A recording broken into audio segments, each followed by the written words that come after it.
ನಮಸ್ಕಾರ ಸ್ನೇಹಿತರೆ. ಇಂದಿನ ಈ ವಿಡಿಯೋದಲ್ಲಿ ಕುಂಭರಾಶಿಯ ಬಗ್ಗೆ ತಿಳಿದುಕೊಳ್ಳೋಣ. ಈ ಕುಂಭರಾಶಿಯಲ್ಲಿ ಜನಿಸಿದವರು ನೀವು ಸಾಮಾನ್ಯ ಮನುಷ್ಯರಾಗಿರುವುದಿಲ್ಲ. ನೀವು ಎಲ್ಲವನ್ನ ಅರಿತಿರುವಂತಹ ಮೇಧಾವಿಗಳು ಹಾಗೂ ತತ್ವಜ್ಞಾನಿಗಳು ಎಂದೇ ಹೇಳ್ಬೋದು.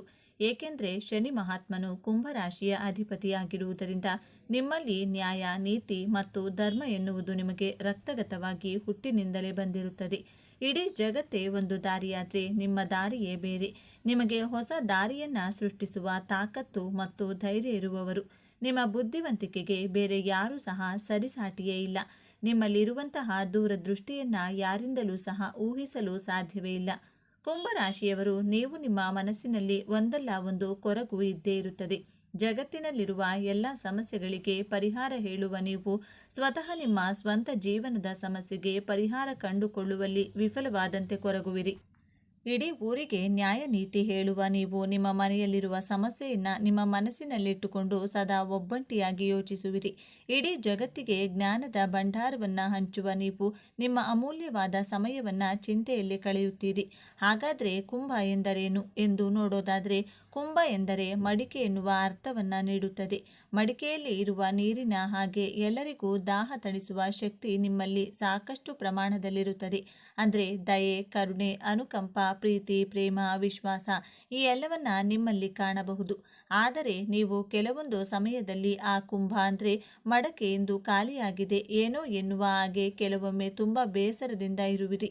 ಅದೆಷ್ಟೋ ಜನರಿಗೆ ಕಷ್ಟದ ಸಮಯದಲ್ಲಿ ಕೈ ಹಿಡಿದು ಬದುಕು ಕಟ್ಟಿಕೊಟ್ಟ ನೀವು ಇಂದು ತಮ್ಮ ಬದುಕಲ್ಲಿ ದಾರಿ ಕಾಣದೆ ಕತ್ತಲಲ್ಲಿ ನಿಲ್ಲುವ ಪರಿಸ್ಥಿತಿ ಯಾಕೆ ಬಂತು ಎಂದು ಯೋಚಿಸುತ್ತಾ ಚಿಂತೆಯಲ್ಲಿ ಮುಳುಗುವಿರಿ.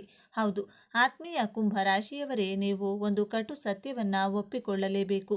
ಏಕೆಂದರೆ ತಮ್ಮ ಬದುಕಲ್ಲಿ ಪದೇ ಪದೇ ನೋವನ್ನ ಅನುಭವಿಸುತ್ತಿರುವ ನೀವು ನಿಮ್ಮ ಸೋಲಿಗೆ ಕಾರಣ ಏನು ಎಂದು ನೋಡೋದಾದ್ರೆ, ನಿಮ್ಮ ಸೋಲಿಗೆ ನಿಮ್ಮ ಶತ್ರುಗಳು ಅಲ್ಲವೇ ಅಲ್ಲ, ನಿಮ್ಮ ಗ್ರಹಚಾರವೂ ಅಲ್ಲ, ಬದಲಾಗಿ ನಿಮ್ಮಲ್ಲಿರುವ ಅತಿಯಾದ ಒಳ್ಳೆಯತನ ಹಾಗೂ ಮೊದಲು ನಿಮ್ಮನ್ನ ನೀವು ನಂಬದೇ ಇರುವುದು. ಅಂದರೆ ಕೆಲವೊಮ್ಮೆ ನಿಮ್ಮ ಮೇಲೆ ನಿಮಗೆ ನಂಬಿಕೆ ಇಲ್ಲದಿರುವುದು, ನಿಮ್ಮನ್ನ ನೀವೇ ಕಡೆಗಣಿಸಿಕೊಳ್ಳುವ ಆ ಒಂದು ವಿಚಿತ್ರ ಸ್ವಭಾವ ನಿಮ್ಮದಾಗಿರುತ್ತದೆ. ನಿಮ್ಮ ವ್ಯಕ್ತಿತ್ವದಲ್ಲಿರುವ ಆ ಒಂದು ಚಿಕ್ಕ ತಪ್ಪು ನಿಮ್ಮ ಇಡೀ ಜೀವನವನ್ನೇ ಅದಲು ಬದಲು ಮಾಡಿಬಿಡುತ್ತದೆ. ನೀವು ಗಳಿಸಿದ ಸಂಪಾದನೆಯನ್ನು ಕರಗಿ ಹೋಗುವಂತೆ ಮಾಡುತ್ತದೆ. ದಿನವಿಡೀ ನೀವು ಎಷ್ಟೇ ಕಷ್ಟಪಟ್ಟು ದುಡಿದರೂ ಆ ಹಣ ಕೊನೆಗೆ ನಿಮ್ಮ ಕೈಯಲ್ಲಿ ಉಳಿಯದೆ, ಮನಸ್ಸಿಗೆ ನೆಮ್ಮದಿ ಇಲ್ಲದೆ, ಬದುಕಲ್ಲಿ ಸುಖ ಕಾಣದೆ ನೆಮ್ಮದಿ ಕಳೆದುಕೊಳ್ಳುತ್ತೀರಿ. ಹಾಗಾದರೆ ಇದಕ್ಕೆಲ್ಲ ಕಾರಣವೇನು ಎಂದು ನೋಡೋದಾದರೆ, ಮೊದಲು ನಿಮ್ಮನ್ನು ನೀವು ಸರಿಯಾಗಿ ಅರ್ಥ ಮಾಡಿಕೊಳ್ಳುವಲ್ಲಿ ತುಂಬ ಎಡವಿದ್ದೀರಿ ಎಂದೇ ಹೇಳ್ಬೋದು. ಇಂದಿನ ಈ ವಿಡಿಯೋ, ಈ ಮಾಹಿತಿ ಕೇವಲ ರಾಶಿ ಭವಿಷ್ಯವಲ್ಲ, ಇದು ಕುಂಭ ರಾಶಿಯವರ ನಿಜ ಜೀವನದ ಕನ್ನಡಿ ಎಂದು ತಿಳಿಯಬೇಕು. ಈ ವಿಡಿಯೋವನ್ನು ಎಲ್ಲಿಯೂ ಸ್ಕಿಪ್ ಮಾಡದೆ ಕೊನೆವರೆಗೂ ನೋಡಿ. ಯಾಕೆಂದರೆ ಕುಂಭ ರಾಶಿಯವರು ನೀವು ಕಂಡುಕೊಳ್ಳುವ ಸತ್ಯತೆಯನ್ನು ತಿಳಿದು ನಿಮ್ಮ ಮುಂದಿನ ಜೀವನದಲ್ಲಿ ಹೇಗೆಲ್ಲ ಕಾಪಾಡಿಕೊಳ್ಳಬಹುದು, ಹಾಗೆಯೇ ನಿಮ್ಮ ಇಡೀ ಭವಿಷ್ಯವನ್ನೇ ಬದಲಾಯಿಸಿಕೊಳ್ಳಬಹುದು, ಸುಂದರ ಜೀವನ ನಿಮ್ಮದಾಗಿಸಿಕೊಳ್ಳಬಹುದು. ಹೌದು ಸ್ನೇಹಿತರೆ, ಕುಂಭ ರಾಶಿಯವರು ಆ ನಿಮ್ಮ ದೌರ್ಬಲ್ಯದ ಬಗ್ಗೆ ತಿಳಿದುಕೊಳ್ಳುವ ಮೊದಲು ಜಗತ್ತು ನಿಮ್ಮನ್ನ ಕಂಡು ಯಾಕೆ ಅಚ್ಚರಿ ಪಡುತ್ತದೆ, ನಿಮ್ಮ ನಿಜವಾದ ಶಕ್ತಿ ಏನು ಎಂಬುದನ್ನು ಮೊದಲು ನೀವು ತಿಳಿಯಬೇಕು. ಮೊದಲನೆಯದಾಗಿ, ಕುಂಭ ರಾಶಿಯವರು ನಿಮ್ಮ ಅತ್ಯಂತ ಹಾಗೂ ಅದ್ಭುತವಾದ ನಿಮ್ಮ ಬುದ್ಧಿಶಕ್ತಿಯಿಂದ ಬೇರೆಯವರ ಭವಿಷ್ಯವನ್ನ ನೇರವಾಗಿ ಹೇಳುವಿರಿ. ಬೇರೆಯವರು ಸಮಸ್ಯೆಗಳಲ್ಲಿ ಇದ್ದಲ್ಲಿ ಅದನ್ನು ನೀವು ನೋಡಿದರೆ ಸಾಕು, ಅವರಿಗೆ ಸಾಂತ್ವನ ಹೇಳಿ ಅವರ ಸಮಸ್ಯೆಯನ್ನ ಪರಿಹಾರ ಮಾಡಿಕೊಡುವಿರಿ. ಹಾಗಾಗಿ ನಿಮ್ಮದು ಮಾಸ್ಟರ್ ಮೈಂಡ್ ಎಂದೇ ಹೇಳಬಹುದು. ಎರಡನೆಯದಾಗಿ, ಕುಂಭರಾಶಿಯವರು ಮಾನವೀಯತೆ ಮತ್ತು ಮನುಷ್ಯತ್ವದ ಗುಣ ಹೊಂದಿರುವಿರಿ. ನಿಮ್ಮ ಸ್ನೇಹಿತರುಗಳು, ಸಂಬಂಧಿಕರು ಯಾರೊಬ್ಬರೇ ಆಗಿರಲಿ, ಅವರ ಜಾತಿ, ಧರ್ಮ, ಅಂತಸ್ತು ನೋಡದೆ ಅವರಿಗೆ ಸಹಾಯ ಮಾಡುವ ದೊಡ್ಡ ಗುಣ ನಿಮ್ಮಲ್ಲಿದೆ. ಆ ಸಹಾಯದ ಪ್ರತಿಫಲವಾಗಿ ನೀವು ಏನನ್ನೂ ನಿರೀಕ್ಷಿಸುವುದಿಲ್ಲ. ನಿಮ್ಮ ಶತ್ರುವೇ ಆಗಿರಲಿ, ಹಿತಶತ್ರುಗಳೇ ಆಗಿರಲಿ, ನಿಮ್ಮಲ್ಲಿ ಒಂದು ಸಹಾಯ ಕೇಳಿದರೆ ಇಲ್ಲ ಎನ್ನದೇ ಸಹಾಯ ಮಾಡುವ ಗುಣ ನಿಮ್ಮಲ್ಲಿರುತ್ತದೆ. ಮೂರನೆಯದಾಗಿ, ಕುಂಭ ರಾಶಿಯವರು ನಿಮ್ಮ ಸ್ನೇಹಿತರ ಗುಂಪು ತುಂಬ ದೊಡ್ಡದು. ಸ್ನೇಹಕ್ಕಾಗಿ ಪ್ರಾಣವನ್ನೇ ಕೊಡುವಂಥ ದೊಡ್ಡ ಗುಣ ಈ ಕುಂಭ ರಾಶಿಯವರದ್ದು. ನಿಮ್ಮನ್ನು ನಂಬಿದ ಸ್ನೇಹಿತರಿಗಾಗಿ ಎಂತಹದೇ ತ್ಯಾಗಕ್ಕೂ ಯಾವುದೇ ಸಮರಕ್ಕೂ ಸಿದ್ಧ ಎನ್ನುವ ರೀತಿಯಲ್ಲಿ ಸಿದ್ಧರಾಗುತ್ತೀರಿ. ನಿಮ್ಮನ್ನು ನಂಬಿದವರಿಗೆ ಎಂದೆಂದಿಗೂ ಹೃದಯಕ್ಕೆ ಘಾಸಿ ಮಾಡುವುದಿಲ್ಲ. ಸ್ನೇಹಿತರೆ, ಕೊಟ್ಟ ಮಾತನ್ನ ಚಾಚೂ ತಪ್ಪದೆ ನಡೆಸಿಕೊಡುವಿರಿ. ಆದರೂ ಇಷ್ಟೆಲ್ಲ ಒಳ್ಳೆಯ ಗುಣವಿದ್ದರೂ ಹಾಗೂ ದೈವದತ್ತವಾದ ಶಕ್ತಿ ಇದ್ದರೂ ಸಹ ಕುಂಭರಾಶಿಯವರು ನೀವು ಜೀವನದಲ್ಲಿ ಯಾಕೆ ಪದೇ ಪದೇ ಮೋಸ ಹೋಗುತ್ತಿದ್ದೀರಿ, ನಿಮ್ಮ ಜೀವನದ ಬದುಕನ್ನು ನರಕ ಮಾಡುತ್ತಿರುವ ಆ ದುರ್ಗುಣ ಯಾವುದು ಎಂದು ನೋಡೋದಾದರೆ ಅದೇ ನಿಮ್ಮ ಅತಿಯಾದ ಉದಾರತೆ ಮತ್ತು ಭಾವನೆಗಳನ್ನು ಮುಚ್ಚಿಡುವ ಸ್ವಭಾವ. ಕುಂಭರಾಶಿಯವರು ನೀವು ಜಗತ್ತಿಗೆ ಬೆಳಕು ನೀಡುವ ಸೂರ್ಯನಂತೆ ಬೇರೆಯವರಿಗಾಗಿ ಅವರ ಬದುಕಿಗಾಗಿ ಸೇವೆ ಹಾಗೂ ಸಹಾಯವನ್ನ ಮಾಡುತ್ತಾ ನಿಮ್ಮ ತನವನ್ನೇ ಮರೆತು ಮೇಣದ ಬತ್ತಿಯಂತೆ ಉರಿಯುತ್ತಾ ಕರಗುತ್ತಾ ಕೊನೆಗೆ ನಿಮ್ಮ ಅಸ್ತಿತ್ವವನ್ನೇ ಕಳೆದುಕೊಳ್ಳುವಿರಿ. ಜೀವನದಲ್ಲಿ ನೀವು ಮಾಡುವ ತುಂಬ ದೊಡ್ಡ ತಪ್ಪು ಏನೆಂದರೆ ಯೋಗ್ಯತೆಯನ್ನು ತಿಳಿಯದೆ ಸಹಾಯ ಮಾಡುವುದು. ಯಾರು ನಿಮ್ಮ ವಿಶ್ವಾಸಕ್ಕೆ ಹಾಗೂ ಸಹಾಯಕ್ಕೆ ಅರ್ಹರೋ ಅಂಥವರಿಗೆ ಮಾತ್ರ ಸಹಾಯ ಮಾಡಿ. ಆದರೆ ನೀವು ಎಲ್ಲರಿಗೂ ಸಹಾಯ ಮಾಡುವ ಗುಣವನ್ನು ಮೊದಲು ನಿಲ್ಲಿಸಬೇಕು. ನಿಮ್ಮ ಸಹಾಯ ಪಡೆಯಲು ಯಾರು ಯೋಗ್ಯರೋ ಅಂಥವರಿಗೆ ಸಹಾಯ ಮಾಡಿದರೆ ಒಳ್ಳೆಯದು. ಸಿಕ್ಕವರಿಗೆಲ್ಲ ಸಹಾಯ ಮಾಡುವುದನ್ನು ಕಡಿಮೆ ಮಾಡಿಕೊಂಡ್ರೆ ನಿಮಗೆ ಒಳ್ಳೆಯದಾಗುತ್ತದೆ. ಕುಂಭರಾಶಿಯವರು ನಿಮ್ಮ ಬಳಿ ಯಾರಾದರೂ ಬಂದು ಒಂದು ಕಣ್ಣೀರಿನ ಕತೆ ಹೇಳಿದರೆ ಸಾಕು, ನೀವು ನಿಮ್ಮ ಮನಸ್ಸನ್ನು ಹತೋಟಿಯಲ್ಲಿಟ್ಟುಕೊಳ್ಳದೆ ನಿಮ್ಮ ಬುದ್ಧಿವಂತಿಕೆ ಎಲ್ಲವನ್ನ ಮರೆತು ಹಿಂದು ಮುಂದು ನೋಡದೆ ಅವರಿಗೆ ಸಹಾಯ ಮಾಡಬೇಕೆಂಬ ಮನಸ್ಸು ನಿಮ್ಮದಾಗುತ್ತದೆ. ನಿಮಗಾಗಿ ಇಟ್ಟುಕೊಂಡಂಥ ಹಣವನ್ನು ಸಹ ಕೊಟ್ಟು ಸಮಾಧಾನ ಮಾಡಿ ಕಳಿಸುವಿರಿ. ಜೊತೆಗೆ ನಿಮ್ಮ ಮನಸ್ಸಿನಲ್ಲಿರುವ ನೆಮ್ಮದಿಯನ್ನು ಅವರಿಗೆ ಧಾರೆ ಎರೆದು ಬಿಡುವಿರಿ. ಅವರು ನಿಮ್ಮನ್ನ ಬಳಸಿಕೊಳ್ಳುತ್ತಿದ್ದಾರೆಯೇ ಎಂದು ಸಹ ಯೋಚನೆಯನ್ನ ಮಾಡದೆ ಅವರು ಕಷ್ಟದಲ್ಲಿದ್ದಾರೆ ಹೋಗಲಿ ಬಿಡು ಪಾಪ ಎಂದು ಸಹಾಯ ಮಾಡಿ ಸುಮ್ಮನಿರುತ್ತೀರಿ. ಈ ನಿಮ್ಮ ಮುಗ್ಧತೆಯನ್ನ ಜನರು ನಿಮ್ಮ ದೌರ್ಬಲ್ಯ ಎಂದು ಭಾವಿಸುತ್ತಾರೆ. ನೀವು ನಿಮ್ಮ ಮನಸ್ಸಿನಲ್ಲಿ ಅಂದುಕೊಳ್ಳುತ್ತೀರಿ, ನಾನು ಒಳ್ಳೆಯದನ್ನು ಮಾಡಿದರೆ ಅವರೂ ಸಹ ನನಗೆ ಒಳ್ಳೆಯದನ್ನೇ ಬಯಸುತ್ತಾರೆಂದು ನೀವು ತಿಳಿದುಕೊಳ್ಳುತ್ತೀರಿ. ಆದರೆ ವಾಸ್ತವವೇ ಬೇರೆಯಾಗಿರುತ್ತದೆ. ಒಂದು ವೇಳೆ ನೀವು ಒಳ್ಳೆಯದನ್ನು ಮಾಡಲು ಬಯಸಿದರೆ ಅವರ ಬಗ್ಗೆ ನಿಖರವಾದ ಮಾಹಿತಿಯನ್ನು ಪಡೆದು ನಂತರ ಸಹಾಯ ಮಾಡಿ. ಹೌದು, ಈ ಕಲಿಯುಗದಲ್ಲಿ ಅತಿಯಾದ ಒಳ್ಳೆಯತನ ಕೂಡ ಒಂದು ರೀತಿಯ ಶಾಪವೇ ಆಗಿರುತ್ತದೆ. ಏಕೆಂದರೆ ಒಳ್ಳೆಯವರೇ ಬಹಳ ಬೇಗ ಮೋಸ ಹೋಗುವವರು ಇರುವವರೆಗೂ ಮೋಸ ಮಾಡುವವರು ಇದ್ದೇ ಇರುತ್ತಾರೆ. ಹಾಗಾಗಿ ಬಹಳ ಎಚ್ಚರಿಕೆಯಿಂದ ಇರಬೇಕಾಗುತ್ತದೆ. ನಿಮ್ಮ ಸುತ್ತಮುತ್ತ ಇರುವವರು ನಿಮ್ಮನ್ನು ಕಂಡಾಗ ನೀವು ತುಂಬ ಒಳ್ಳೆಯವರು ಹೊಗಳಿ ನಿಮ್ಮಿಂದ ಸಾಧ್ಯವಾದಷ್ಟು ಕೆಲಸ ಕಾರ್ಯಗಳನ್ನು ಮಾಡಿಸಿಕೊಂಡು ನಿಮ್ಮ ಕಷ್ಟದ ಸಮಯದಲ್ಲಿ ನೀವು ಸಹಾಯ ಕೇಳಿದರೆ ಇಲ್ಲ ನಾನು ಅಲ್ಲಿದ್ದೇನೆ ಇಲ್ಲಿದ್ದೇನೆ ಎಂದು ನೆಪ ಹೇಳಿ ಜಾರಿಕೊಳ್ಳುತ್ತಾರೆ. ಇಂತಹ ಅದೆಷ್ಟೋ ಅನುಭವಗಳು ಆಗಿದ್ದರೂ ಸಹ ನೀವು ಮಾತ್ರ ಪಾಠ ಕಲಿಯುವುದಿಲ್ಲ. ಕುಂಭರಾಶಿಯವರ ಮತ್ತೊಂದು ಕಹಿ ಸತ್ಯ ಏನೆಂದರೆ ನಿಮ್ಮ ಮನಸ್ಸಿನ ಭಾವನೆಗಳನ್ನು ಯಾರೊಂದಿಗೂ ಹಂಚಿಕೊಳ್ಳದೇ ಇರುವುದು. ನೀವು ಮನೆಯಿಂದ ಹೊರಗಡೆ ಬಂದಾಗ ಸ್ನೇಹಿತರ ಎಲ್ಲರ ಮುಂದೆ ನಗುನಗುತ್ತಾ ತುಂಬ ಖುಷಿಯಾಗಿ ತಮಾಷೆ ಮಾಡುತ್ತಾ ಜಾಲಿಯಾಗಿರುತ್ತೀರಿ. ಆದರೆ ನಿಮ್ಮ ಒಳಗೆ ಒಂದು ದೊಡ್ಡ ಅಗ್ನಿ ಪರ್ವತವೇ ಕುದಿಯುತ್ತಿರುತ್ತದೆ. ನನ್ನ ನೋವು ಹೇಳಿಕೊಂಡ್ರೆ ಯಾರಾದರೂ ಅಪಹಾಸ್ಯ ಮಾಡುತ್ತಾರೇನೋ, ನಾನು ಹೇಳುವುದು ಯಾರಿಗೂ ಅರ್ಥವಾಗುವುದಿಲ್ಲ, ನಾನೇಕೆ ಅವರಲ್ಲಿ ಹೇಳಿಕೊಳ್ಳಬೇಕು ಎನ್ನುವ ನಾಚಿಕೆ ಹಾಗೂ ಬೇಸರದ ಸಂಗತಿ ನಿಮ್ಮಲ್ಲಿದೆ. ಇದರಿಂದಾಗಿ ನೀವು ಮಾನಸಿಕವಾಗಿ ಕುಗ್ಗಿ ಹೋಗುವುದಲ್ಲದೆ ನರಕ ಅನುಭವಿಸುವಿರಿ. ಈ ನಿಮ್ಮ ಅತಿಯಾದ ಉದಾರತೆ ಹಾಗೂ ಒಳಮುಖಿ ಸ್ವಭಾವ ನಿಮ್ಮ ಜೀವನದ ಮೇಲೆ ತುಂಬ ಬಲವಾದ ಪರಿಣಾಮ ಬೀರುತ್ತಿರುವುದಲ್ಲದೆ ಮಾನಸಿಕವಾಗಿ ನೋಡಿಕೊಳ್ಳಬೇಕಾಗುತ್ತದೆ. ಕುಂಭರಾಶಿಯವರು ಮೊದಲನೆಯದಾಗಿ ನೀವು ಆರ್ಥಿಕ ಅಸ್ಥಿರತೆಯನ್ನು ಕಾಪಾಡಿಕೊಳ್ಳಬೇಕು. ಕುಂಭರಾಶಿಯವರು ನೀವು ಎಷ್ಟೇ ಕಷ್ಟಪಟ್ಟು ದುಡಿದರೂ ನಿಮ್ಮ ಕೈಯಲ್ಲಿ ಹಣ ನಿಲ್ಲುವುದಿಲ್ಲ, ನೀರಿನಂತೆ ಜಾರಿ ಹೋಗುತ್ತದೆ. ಕೈಯಿಂದ ಬಂದ ಮತ್ತು ತುತ್ತು ಜಾರಿಗೆ ಬರಲಿಲ್ಲ ಎನ್ನುವ ರೀತಿಯಲ್ಲಿ ಇರುತ್ತದೆ. ನಿಮ್ಮ ಬಳಿ ಹಣ ನಿಲ್ಲದಿರಲು ಕಾರಣ ಏನೆಂದರೆ ನೀವು ಕಷ್ಟಪಟ್ಟು ದುಡಿದ ಹಣಕ್ಕೆ ನೀವೇ ಬೆಲೆ ಕೊಡುವುದಿಲ್ಲ. ನಿಮ್ಮ ಸಂಬಂಧಗಳಿಗೆ ಮತ್ತು ನಿಮ್ಮ ಸ್ನೇಹಿತನಿಗೂ ಅಥವಾ ಬೇರೆ ಯಾರಿಗಾದರೂ ಕಷ್ಟ ಇದೆ, ಸಾಲ ಬೇಕು ಎಂದು ಕೇಳಿದರೆ ನಿಮ್ಮ ಜೀವನದ ಭವಿಷ್ಯದ ಬಗ್ಗೆ ಸ್ವಲ್ಪವೂ ಯೋಚಿಸದೆ ಅವರಿಗೆ ಹಣವನ್ನು ಕೊಟ್ಟು ಬಿಡುವಿರಿ. ನೀವು ಅವರಿಗೆ ಕೊಟ್ಟ ಸಾಲವನ್ನು ವಾಪಸ್ ಕೇಳಲು ಸಹ ಹಿಂಜರಿಯುವಿರಿ. ಕೇಳದೇ ಇದ್ದರೆ ಹಣ ವಾಪಸ್ ಬರುವುದಿಲ್ಲ, ಆದರೆ ಕೇಳಲು ನಿಮಗೆ ಮುಜುಗರ, ಸಂಕೋಚ, ನಾಚಿಕೆ ಎಲ್ಲವೂ ಕೂಡ ಒಮ್ಮೆಗೆ ಆವರಿಸಿ ಬಿಡುತ್ತದೆ. ನಮ್ಮ ಸಂಬಂಧ ಸಾಲಾಗುತ್ತದೆ ಎನ್ನುವ ಭಾವನೆಯಿಂದ ಕೊಟ್ಟ ಹಣವನ್ನು ಕೇಳದೆ ನಿಮ್ಮ ಕಷ್ಟಕ್ಕೆ ಬೇರೆಯವರ ಹತ್ತಿರ ಬಡ್ಡಿಗೆ ಹಣ ಪಡೆದು ಸಾಲಗಾರರಾಗುತ್ತೀರಿ. ಹಾಗಾಗಿ ಆದಷ್ಟು ವ್ಯವಹಾರದಲ್ಲಿ ಕಟ್ಟುನಿಟ್ಟಿನ ಕ್ರಮಗಳನ್ನು ಕೈಗೊಳ್ಳಬೇಕು. ಎರಡನೆಯದಾಗಿ ಕಾಡುವ ಒಂಟಿತನ.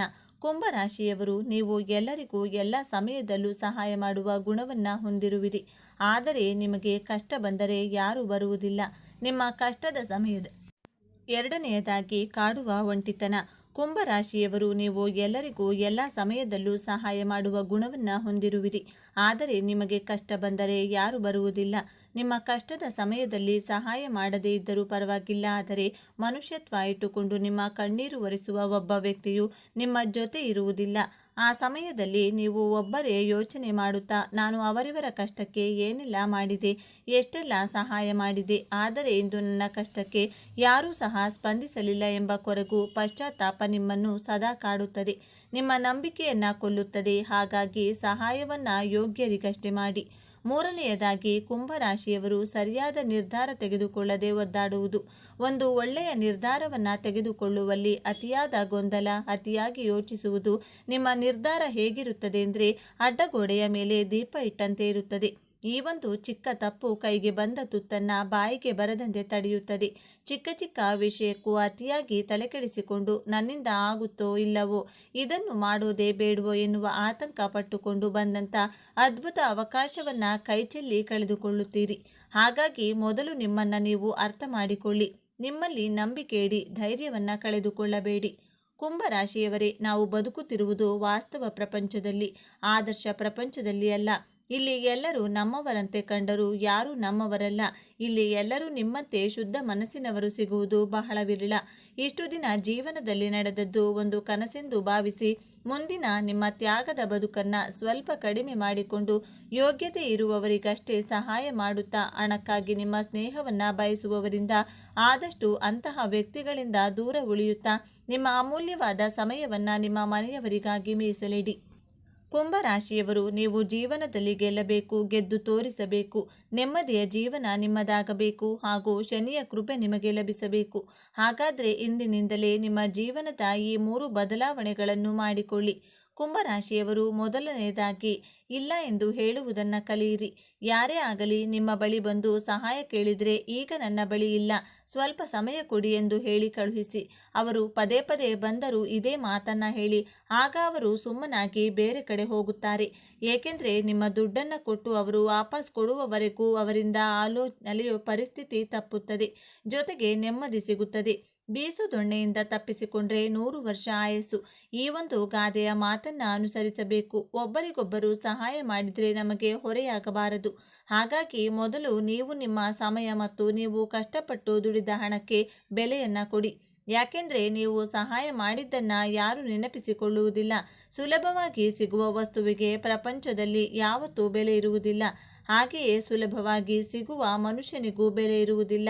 ಕುಂಭರಾಶಿಯವರು, ನೀವು ನಿಮ್ಮ ಜೀವನದಲ್ಲಿ ಕೆಲವು ಬದಲಾವಣೆಗಳನ್ನು ಮಾಡಿಕೊಳ್ಳದೇ ಇದ್ದರೆ ಜನರು ನಿಮ್ಮನ್ನು ಮೆಟ್ಟಿಲುಗಳನ್ನು ಬಳಸುವ ರೀತಿಯಲ್ಲಿ ಬಳಸಿಕೊಳ್ಳುತ್ತಾರೆ. ಆದಷ್ಟು ವ್ಯವಹಾರದಲ್ಲಿ ಕಟ್ಟುನಿಟ್ಟಿನ ಕ್ರಮಗಳನ್ನು ಕೈಗೊಳ್ಳಿ. ಯಾವುದಕ್ಕೂ ಬೇಗ ಮರುಳಾಗಬೇಡಿ. ಎರಡನೆಯದಾಗಿ, ಕುಂಭರಾಶಿಯವರು ನಿಮ್ಮ ಭಾವನೆಗಳನ್ನು ಹೊರಹಾಕುವುದನ್ನು ಕಲಿಯಿರಿ. ನಿಮ್ಮ ಹೃದಯ ಕಲ್ಲು ಬಂಡೆಯಲ್ಲ. ನಿಮಗೂ ಒಳ್ಳೆಯ ಮನಸ್ಸಿದೆ, ನಿಮಗೂ ನೋವಾಗುತ್ತದೆ. ಬೇರೆಯವರ ಪ್ರೀತಿಯನ್ನು ನೀವು ಒಳ್ಳೆಯ ಮನಸ್ಸಿನಿಂದ ಸ್ವೀಕರಿಸುವಿರೋ ಅದೇ ರೀತಿಯಾಗಿ ನಿಮಗೂ ಪ್ರೀತಿ ವಾಪಸ್ ಸಿಗಬೇಕೆಂದು ವ್ಯಕ್ತಪಡಿಸಿ. ಯಾಕೆಂದರೆ ಯಾವುದೇ ಆಗಲಿ 2 ಕಡೆಯಿಂದ ಆದರೆ ತುಂಬಾ ಒಳ್ಳೆಯದು. ಒಂದು ಕೈಯಿಂದ ಚಪ್ಪಾಳೆ ತಟ್ಟಲು ಸಾಧ್ಯವಿಲ್ಲ. ಹಾಗಾಗಿ ನಿಮ್ಮ ಕಷ್ಟ ಸುಖವನ್ನು ಆದಷ್ಟು ನಂಬಿಕಸ್ಥರ ಹತ್ತಿರ ಹೇಳಿ. ಆದಷ್ಟು ಯಾವುದೋ ಒಂದು ವಿಷಯವನ್ನು ಮನಸ್ಸಿನಲ್ಲಿಟ್ಟುಕೊಂಡು ಒಬ್ಬರೇ ಯೋಚನೆ ಮಾಡಿ ನೋವು ಪಡುವ ಬದಲು ಆತ್ಮೀಯರಲ್ಲಿ ಹಂಚಿಕೊಂಡು ಮನಸ್ಸಿನ ಭಾರ ಸ್ವಲ್ಪ ಇಳಿಸಿದರೆ ಮಾತ್ರ ನೀವು ಹೊಸ ಆಲೋಚನೆಗಳನ್ನು ಮಾಡಲು ಸಾಧ್ಯವಾಗುತ್ತದೆ. ಸಾಧ್ಯವಾದಷ್ಟು ಒಂಟಿತನ ಎಂಬ ಗುಹೆಯಿಂದ ಹೊರಬನ್ನಿ.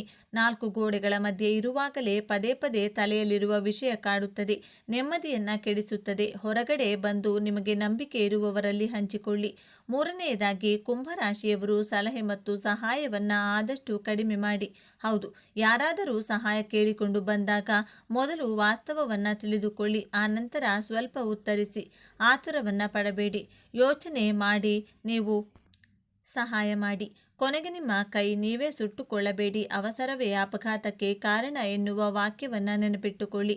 ಕಟ್ಟುನಿಟ್ಟಿನ ವ್ಯವಹಾರಿಕವಾಗಿರಲಿ. ಆಧ್ಯಾತ್ಮಿಕವಾಗಿ ನೀವು ಎಷ್ಟೇ ಎತ್ತರದಲ್ಲಿರಬಹುದು, ಆದರೆ ಪ್ರಾಯೋಗಿಕ ಜೀವನದಲ್ಲಿ ಲೆಕ್ಕಾಚಾರ ತಪ್ಪುತ್ತದೆ. ಆದ್ದರಿಂದ ಮುನ್ನೆಚ್ಚರಿಕೆಯಿಂದ ಇರಲೇಬೇಕು. ನೀವು ಮಾಡಿದ ಕೆಲಸಕ್ಕೆ ಸರಿಯಾದ ಹಣವನ್ನು ಕೇಳಿ ಪಡೆಯುವಿರಿ. ನಿಮ್ಮ ಪ್ರತಿಭೆಗೆ ತಕ್ಕ ಪ್ರತಿಫಲವನ್ನು ಕೇಳಿ ಪಡೆಯಿರಿ. ಯಾರೊಬ್ಬರಿಗೂ ಸಹ ನೀವು ಉಚಿತವಾಗಿ ಸಲಹೆಯನ್ನು ಕೊಡಬೇಡಿ. ಯಾರಾದರೂ ಬಂದು ನಿಮಗೆ ತೊಂದರೆ ಇದೆ, ಏನು ಮಾಡೋದು ಗೊತ್ತಾಗ್ತಾ ಇಲ್ಲ ಎಂದು ಕೇಳಿದರೆ ನೀವು ಉಚಿತವಾಗಿ ಸಲಹೆ ಕೊಟ್ಟು ದಾರಿ ತೋರಿಸಿದರೆ ಅದಕ್ಕೆ ಬೆಲೆ ಇರುವುದಿಲ್ಲ. ಜನಗಳೇ, ಸೇವೆ ಮಾಡುವುದನ್ನು ಆದಷ್ಟು ಕಡಿಮೆ ಮಾಡಿ. ಜನರಿಗೋಸ್ಕರ ಬದುಕಬೇಡಿ. ನಿಮ್ಮ ಬಳಿ ಹಣದ ಬಲ ಇರುವವರೆಗೂ ಮಾತ್ರ ಉಪಯೋಗಿಸಿಕೊಳ್ಳುತ್ತಾರೆ. ತದನಂತರ ನೀವ್ಯಾರೋ ನಮಗೆ ಗೊತ್ತಿಲ್ಲ ಅಂತ ಹೇಳ್ತಾರೆ. ಯಾವಾಗ ನೀವು ನಿಮ್ಮನ್ನು ಅರ್ಥ ಮಾಡಿಕೊಳ್ಳುತ್ತೀರೋ, ಯಾವಾಗ ನಿಮ್ಮ ತನಕ್ಕೆ ನೀವು ಬೆಲೆ ಕೊಡ್ತೀರೋ, ಯಾವಾಗ ನಿಮ್ಮ ಅಮೂಲ್ಯವಾದ ಜೀವನವನ್ನು ರೂಪಿಸಿಕೊಳ್ತೀರೋ, ಈಗ ಜಗತ್ತೇ ನಿಮಗೆ ತಲುಪುತ್ತದೆ. ಕುಂಭರಾಶಿಯವರು ಆದಷ್ಟು ಜಾಗ್ರತೆಯಿಂದ ಎಚ್ಚರಿಕೆಯಿಂದ ಇರಬೇಕು. ಯಾಕೆಂದರೆ ಕುಂಭ ಎಂದರೆ ಮಡಕೆ. ಮಡಕೆ ಒಡೆದರೆ ಅದರಲ್ಲಿರುವ ನೀರು ಕ್ರಮೇಣವಾಗಿ ಖಾಲಿಯಾಗುತ್ತದೆ. ಅದೇ ರೀತಿಯಾಗಿ ನಿಮ್ಮ ಮನಸ್ಸು ಒಡೆದರೆ ನಿಮ್ಮಲ್ಲಿರುವ ಜ್ಞಾನ ವ್ಯರ್ಥವಾಗುತ್ತದೆ. ಅಂದರೆ ಸಮಯಕ್ಕೆ ಅನುಗುಣವಾಗಿ ಮನಸ್ಸಿನಲ್ಲಿ ಏನನ್ನು ಇಟ್ಟುಕೊಳ್ಳದೆ ಇರುವ ಸತ್ಯವನ್ನು ಹೇಳಿಬಿಡುವಿರಿ. ಕುಂಭರಾಶಿಯವರು ನೀವು ಅಳಲು ಹುಟ್ಟಿದವರಲ್ಲ, ಅಳಿಸಲು. ಕುಂಭರಾಶಿಯವರು ನೀವು ಅಳಲು ಹುಟ್ಟಿದವರಲ್ಲ, ಆಳಲು ಹುಟ್ಟಿದವರು. ಬೇರೊಬ್ಬರಿಗೆ ಒಳ್ಳೆಯ ಮನಸ್ಸಿನಿಂದ ಸಹಾಯ ಮಾಡಿ ಅವರ ಏಳಿಗೆಯನ್ನು ನೋಡಿ ಸಂತೋಷ ಪಡುವಿರಿ. ಆದರೆ ಸಹಾಯ ಪಡೆದವರೇ ನಿಮ್ಮನ್ನು ಅಳುವಂತೆ ಮಾಡಿ ಹೋಗುತ್ತಾರೆ. ಹಾಗಾಗಿ ದಯೆ, ಕರುಣೆ ಸ್ವಲ್ಪ ಕಡಿಮೆ ಮಾಡಿಕೊಂಡ್ರೆ ಒಳ್ಳೆಯದು. ಶನಿ ಮಹಾತ್ಮರ ಶಿಸ್ತು ಮತ್ತು ಸಮಯ. ಕುಂಭರಾಶಿಯವರು ಸ್ವಾಮಿಯ ಸತ್ಯವನ್ನು ಫಲಿಸಿದರೆ ನಿಮ್ಮನ್ನು ಸೋಲಿಸುವವರು ಈ ಬ್ರಹ್ಮಾಂಡದಲ್ಲೇ ಯಾರೂ ಇಲ್ಲ. ಹಾಗಾಗಿ ಶನಿಮಾತ್ಮ ಸ್ವಾಮಿಯ ಆಶೀರ್ವಾದದೊಂದಿಗೆ ಕುಂಭರಾಶಿಯವರು ಇಂದಿನಿಂದಲೇ ನಿಮ್ಮ ಜೀವನದಲ್ಲಿ ಆದಷ್ಟು ಒಳ್ಳೆಯ ಬೆಳವಣಿಗೆಗಳನ್ನು ರೂಢಿಸಿಕೊಳ್ಳಿ.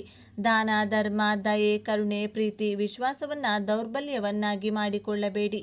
ನಿಮ್ಮ ಸಹಾಯವನ್ನು ನೆನಪಿಟ್ಟುಕೊಳ್ಳುವ ನಿಸ್ವಾರ್ಥಿಗಳಿಗೆ ಮಾತ್ರ ಸಹಾಯ ಮಾಡಿ.